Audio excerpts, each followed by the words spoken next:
अस्सलाम वालेकुम my YouTube family, welcome back to my YouTube channel. कैसे हैं आप सब? अल्हम्दुलिल्लाह मैं बिल्कुल ठीक हूँ। आप सबकी दुआओं का, आप सबके प्यार का बहुत बहुत शुक्रिया।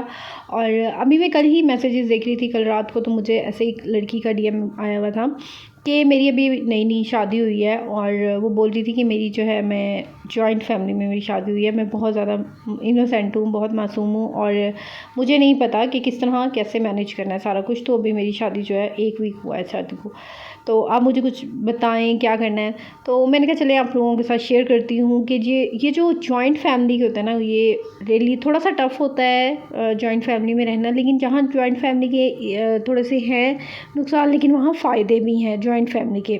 तो जॉइंट फैमिली जो होती है ना, अच्छा मेरी शादी जो है वो भी जॉइंट फैमिली में हुई है, लेकिन जॉइंट फैमिली में रहने के ना कुछ तौर और तरीके होते हैं जो हमें अपनाने पड़ते हैं और हर तरह का घर का माहौल एक जैसा नहीं होता।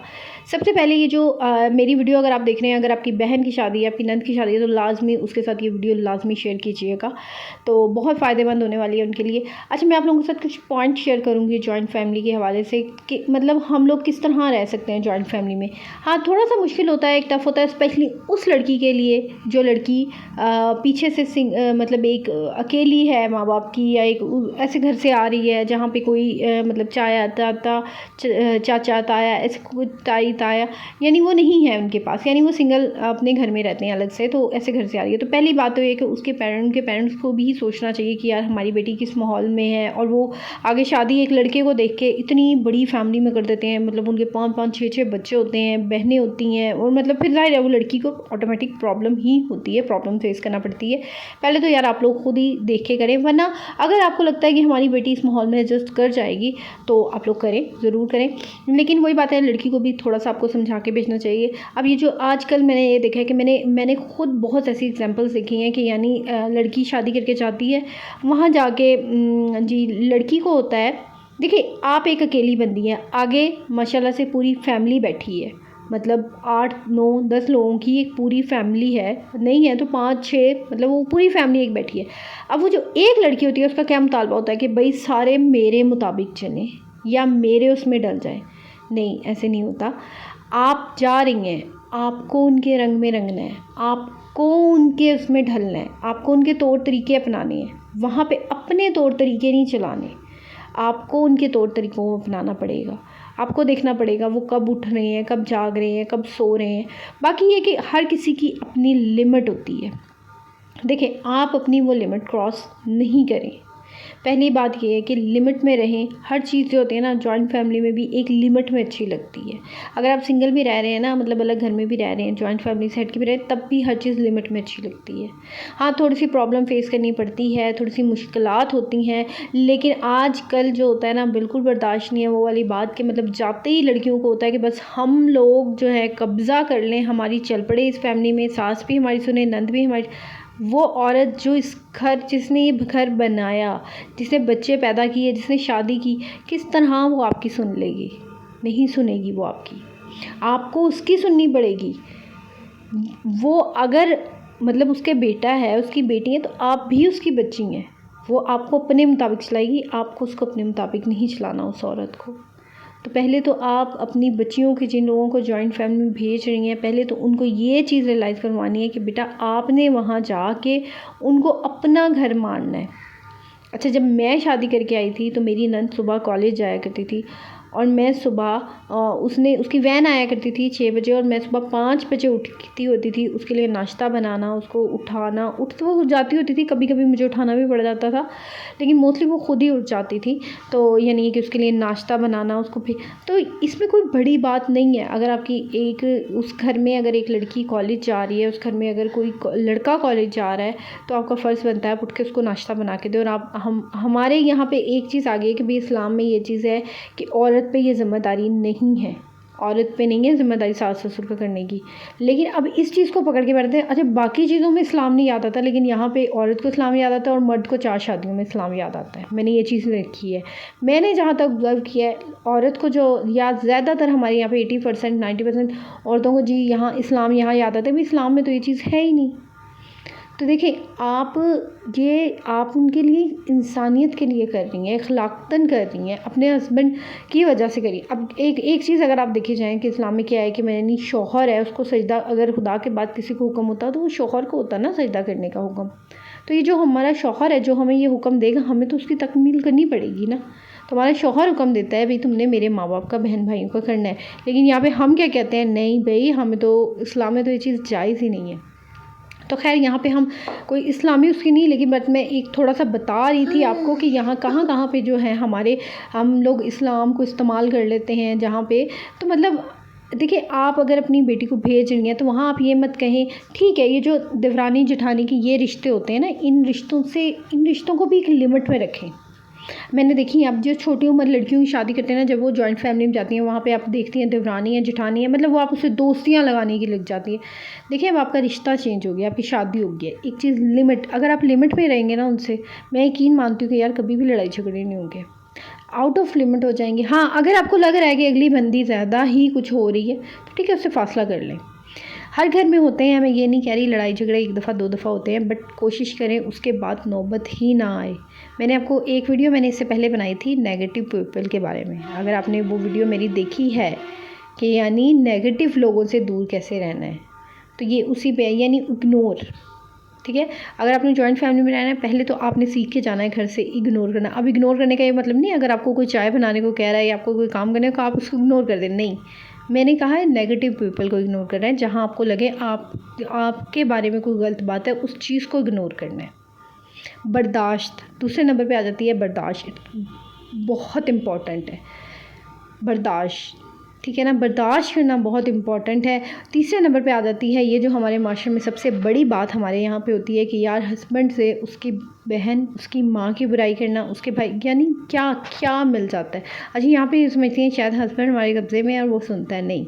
देखिए आप अपने भाई बहनों की बुराई सुन लेंगी, नहीं सुन सकती तो फिर वो बंदा इस तरह, जो बंदा उनका है, उनका खून है, वो किस तरह सुन लेगा।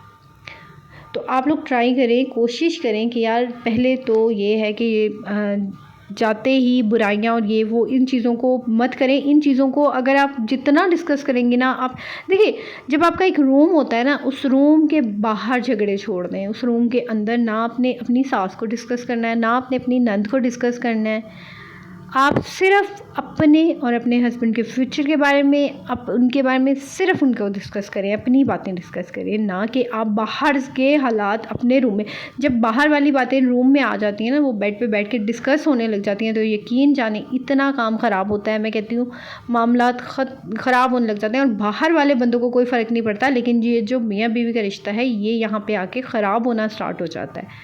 तो सबसे पहले तो आपने जब इस रूम में आना है ना, अपने बेडरूम में दाखिल होना है, तो उस दाखिल होने से पहले बाहर सारी जो गिले शिकवे वो बाहर छोड़ आनी है।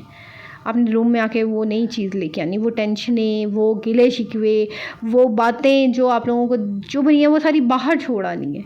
आप एक अपने पार्टनर के साथ जब एक कमरे में आ जाएंगे तो उसको चीज़ को डिस्कस नहीं करना, ठीक है। पहली तो आप अपने जिनकी शादी है उनको ये समझाएं कि भाई अपने बेडरूम को बाहर की बुराइयों से पहले तो पाक रखना है। इसका यही हल है कि यार आप डिस्कस ना करें। देखिए मैं जब मेरी शादी हुई थी तो कहीं ना कहीं मैं भी थोड़ा बहुत ये काम करती थी कि यार उसको डिस्कस कर लिया उसको, लेकिन जब मैंने ऐसा ऐसा रियलाइज़ किया कि यार नहीं, इनको डिस्कस करने से क्या होगा, हमारे बीच में ही दूरियां पैदा होती हैं, हमारे बीच में बदगुमानियाँ होती हैं, हमारे बीच में ही गलतफहमियाँ पैदा होती हैं। तो जब इन बातों को आप छोड़ने लग जाएंगे ना, तो रिश्ता इतना खूबसूरत बनता जाएगा, रिश्ता इतना निखरता जाएगा, आप देखेंगे।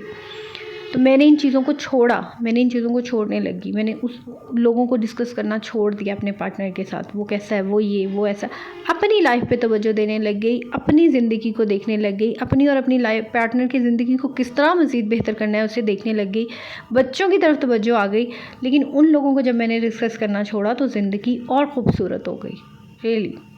तो मैं यही कहती हूँ कि नेगेटिव लोगों को डिस्कस करना छोड़ें, आपकी ज़िंदगी खुद ब खुद आसान हो जाएगी।